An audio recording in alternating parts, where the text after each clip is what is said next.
I think when you hear, my teacher hates me, it's important to listen.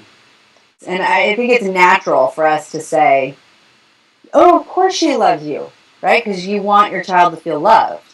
But that might not have any bearing on the situation. And so when your kids come to you with a painful emotion, the most important thing that you can do is acknowledge it. Help them label it, help them get in touch with how they're actually feeling.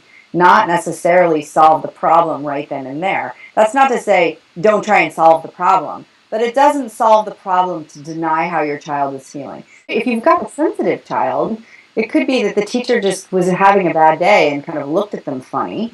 And, it could be really relatively minor.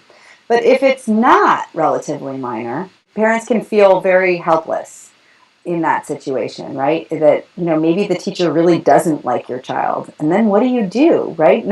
Most parents don't have the resources to march in and pull their kid out of that classroom.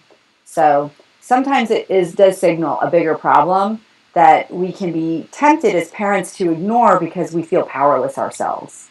And sometimes the best thing to do is to acknowledge that the child feels powerless and that it's very uncomfortable to have to spend your day in the presence of somebody who possibly doesn't like you.